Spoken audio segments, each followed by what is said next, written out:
అలానే మిసెస్ రావు, America Iran మధ్య యుద్ధం మరింత తీవ్రతరమైంది. అమెరికా సెంట్రల్ కమాండ్ మొత్తం పర్యవేక్షిస్తుంది. ఇరాన్లో ఉండేటువంటి రక్షణ సైనిక స్థావరాలని దాదాపుగా కూల్చివేసాయి, ధ్వంసం చేసాయి. ఇప్పటికి కూడా డ్రోన్స్ని మిజైల్స్ని అపారంగా యూజ్ చేస్తుంది అమెరికా. రక్షణ పరంగా కానీ సైనిక పరంగా కానీ అమెరికా చాలా బలమైనటువంటి కంట్రీ, సాంకేతిక పరంగా కూడా బలమైనటువంటి కంట్రీ. కానీ వీటిల్లో బలహీనంగా ఉంది ఇరాన్. అయినప్పటికీ కూడా వ్యూహాత్మకమైనటువంటి దాడులు చేస్తూ అమెరికాకి జ్వరం తప్పిస్తుంది. ఒక రకంగా అమెరికాకి భయం కల్పించేలాగా ఇరాన్ వ్యవహరిస్తూ ఉంది. దానికి కారణం ఏంటంటే గెరిల్లా తరహా యుద్ధాన్ని ఇప్పుడు అమెరికా సైన్యం మీద ఇరాన్ చేస్తూ ఉంది. అందుకే వాళ్ళని గెలవడం అంత ఈజీ కాదు ఇరాన్ని. ఇప్పుడు మీరు ఏ ఆర్టిఫిషియల్ ఇంటెలిజెన్స్ సంబంధించినటువంటి టూల్ని అడిగినా కానీ అమెరికాది పై చెయ్యా లేదా ఇరాన్ది పై చెయ్యా అంటే ఏ ఒక్కటి కూడా అమెరికాది పై చెయ్యి అని చెప్పి చెప్పట్లేదు. దానికి కారణం ఏంటంటే గెరిల్లా తరహా యుద్ధాన్ని అమెరికా మీద ఇరాన్ చేస్తూ ఉంది. కాబట్టి ఇప్పట్లో ఇరాన్ వెనక్కి తగ్గే పరిస్థితి లేదు అని చెప్పి చెప్తోంది.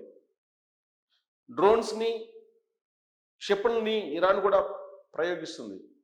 గల్ఫ్ దేశాల్లో ఉండేటువంటి అమెరికా స్థావరాలు కూల్చేస్తుంది. స్థావరాలని ప్రత్యేకించి కువైట్, ఖతర్, బహ్రెయిన్ ఇలాంటి ప్రాంతాల్లో, పర్షియన్ గల్ఫ్ ప్రాంతాల్లో ఉన్నటువంటి అమెరికా స్థావరాలని టార్గెట్గా చేసుకొని ఇరాన్ మరింత ఉధృతంగా గెరిల్లా దాడులు చేస్తుంది.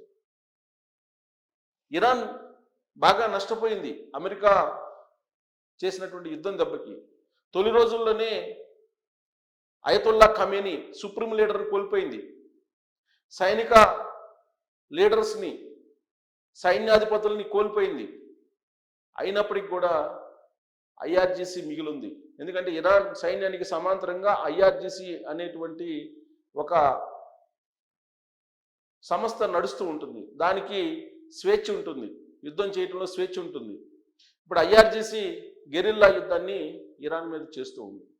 అట్ ద సేమ్ టైం హిజ్బుల్లాస్, ఇలా అనుకూలంగా ఉండేటువంటి శక్తులన్నింటినీ కూడగట్టుకొని ఇరాన్ అమెరికాని టార్గెట్ చేసి అమెరికాని ఓడించాలనే ప్రయత్నం చేస్తూ ఉంది. అందుకే ఇప్పుడు ఐక్యరాజ్య సమితి కూడా జోక్యం చేసుకుంది. ఐక్యరాజ్య సమితి మళ్ళీ ఇరు దేశాల మధ్య శాంతి చర్చలు జరగాలి, శాంతి నెలకొలాలి అనేటువంటి ఒక ఒపీనియన్ తోటి ఆదేశాలు జారీ చేసింది. కానీ ఈ ఇరు దేశాల మధ్య శాంతి కుదిర్చినటువంటి పాకిస్తాన్ కానీ, ఖతార్ కానీ, టర్కీ కానీ ఇవేవి కూడా ఇప్పుడు ముందుకు వచ్చేటువంటి పరిస్థితి కనిపించట్లేదు. కానీ శాంతి చర్చలకి సిద్ధంగా ఉన్నామని చెప్పి అమెరికా చెప్తుంది, ఇరాన్ కూడా చెప్తుంది. కొన్ని పాయింట్స్ దగ్గర అటు అమెరికా ఇటు ఇరాన్ శాంతి చర్చలకు దూరంగా ఉంటున్నాయి. అణు కేంద్రాలు ఏవైతే ఉన్నాయో అవన్నీ కంప్లీట్గా లేకుండా చేయాలి అనేది అమెరికా చెప్తుంది. ఇరాన్లో ఎలాంటి అణు కేంద్రాలు ఉండటానికి లేదు, అణు పదార్థం ఉండటానికి లేదు, యురేనియం ఉన్నదాన్ని మొత్తాన్ని అప్పజెప్పాలి అనేది అమెరికా డిమాండ్. హార్ముజ్ మీద పూర్తి స్థాయి అధికారం మాకే ఉండాలి అని చెప్పి ఇరాన్ ప్రథమ డిమాండ్. దానికి అమెరికా ఒప్పుకోవట్లేదు. ఈ నేపథ్యంలో శాంతి చర్చలకి రెండు దేశాలు సిద్ధంగా ఉన్నప్పటికీ ఈ రెండు పాయింట్స్ దగ్గర శాంతి చర్చలు కుదరట్లేదు. దాంతో యుద్ధం తీవ్రతరమైంది. హార్ముజ్ మొత్తాన్ని కంప్లీట్గా ఇరాన్ మూసేసింది. ప్రతిగా అమెరికా ఇరాన్కు సంబంధించినటువంటి ఓడరేవుల్ని, అలాగే అక్కడ ఉండేటువంటి అన్ని రకాల విద్యుత్ కేంద్రాలని, వీటన్నిటి మీద దాడులు చేస్తుంది. ఒక రకంగా చెప్పాలంటే ఇరాన్ని దిగ్బంధనం చేసింది అమెరికా.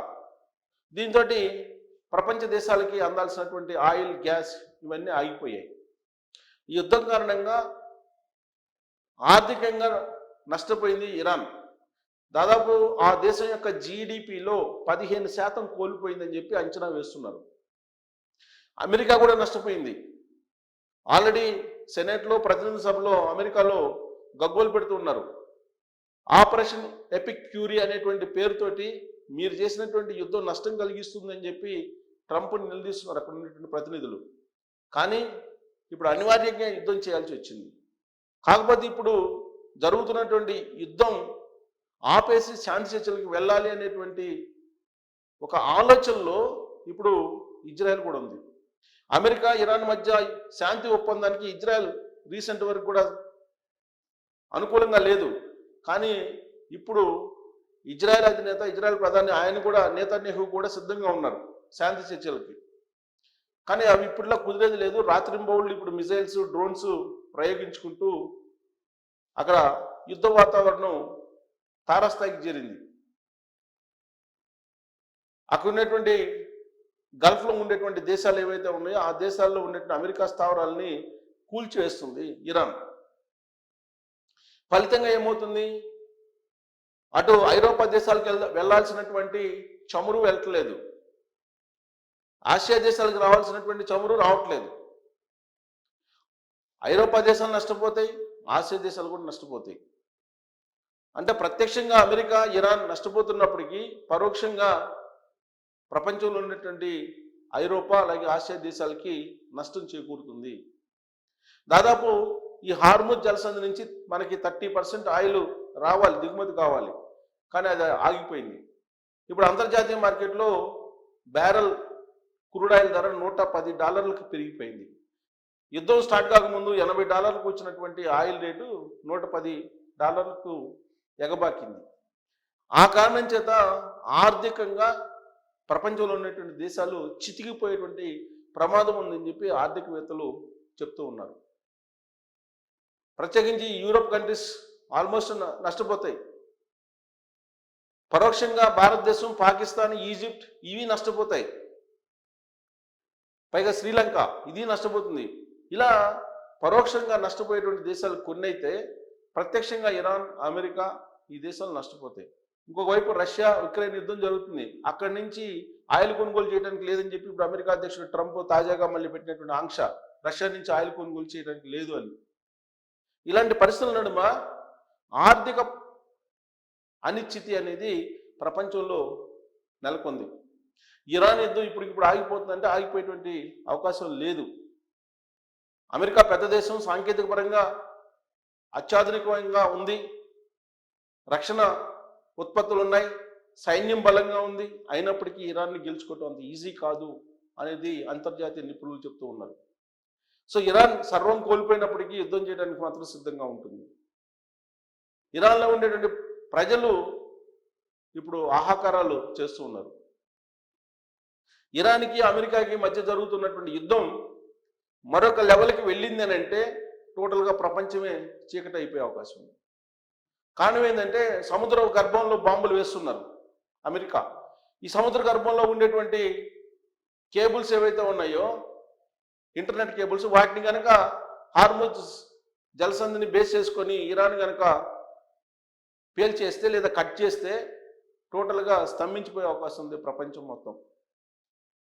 ఇప్పుడు ఇరాన్కి సంబంధించినటువంటి ఆ మొత్తం ప్రాంతాన్ని ఆక్యుపై చేయడానికి అమెరికా నావికా దళాలు సముద్రంలో బాంబులు పెడుతున్నారు.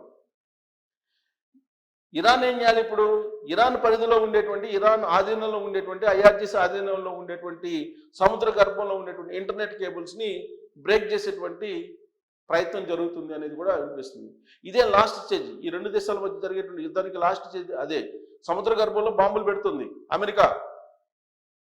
హార్ముజ్లో లేదంటే ఇరాన్ పరిధిలో ఉండేటువంటి సముద్ర భూగర్భంలో అంతర్జాతీయ ఇంటర్నెట్ కేబుల్స్ వెళ్ళిపోయాయి. వాటిని కనుక కట్ చేస్తే టోటల్గా ప్రపంచం మొత్తం ఆగిపోయే అవకాశం ఉంది. అమెరికా టోటల్గా డోల్ డ్రమ్స్లో పడే అవకాశం ఉంది. ఆర్థికంగా కుప్పకూలిపోయేటువంటి అవకాశం ఉంది. హిట్ లిస్ట్లో ఇరాన్కి ఇప్పుడు 3 ఉన్నారు. ఒకళ్ళు ట్రంప్, 2 నేతన్యాహు, 3 మెలోని, ఇటలీ ప్రధాని మెలోని. వీళ్ళ 3 హిట్ లిస్ట్లో ఉన్నారు. Number 1 Trump, number 2 Netanyahu, number 3 Meloni. So వీళ్ళ హిట్ లిస్ట్లో ఉన్నారు. అది వాళ్ళే చెప్తున్నారు హిట్ లిస్ట్లో ఉన్నారని. అందుకే ట్రంప్ భయపడుతూ ఉన్నాడు. ఎటువైపు నుంచి ఇరాన్ వచ్చేసి చంపేస్తుందని చెప్పి. ఆల్రెడీ అతను రైట్ హ్యాండ్గా ఉన్నటువంటి అతన్ని ఇరానే చంపేసింది అని చెప్పి ఇప్పుడు ఒక సెనేటర్ని చనిపోయాడు. ఆ సెనేటర్ చనిపోవడం వెనక ఇరాన్ ఉందని చెప్పి అమెరికా ఇంటెలిజెన్స్ అనుమానిస్తుంది. సో ఈ పరిస్థితుల్లో ట్రంప్ని ఏ రోజైనా ఇరాన్ చంపేసే అవకాశం ఉందనేది అమెరికా నిఘా వర్గాలు అలర్ట్ అయ్యాయి. సో ఇప్పుడు ఈ యుద్ధం ఇప్పటికిప్పుడు ఆగిపోయే పరిస్థితి లేదు. ఆర్థికంగా అన్ని దేశాలు ఎంతో కొంత ప్రభావానికి గురయ్యే అవకాశం ఉంది. ఏది ఎక్కువ ప్రభావానికి గురవుతుందో ఆ దేశం యొక్క ఆర్థిక పరిస్థితి కొలాప్స్. దీని మీద మీరు కామెంట్ చేయొచ్చు. Thank you.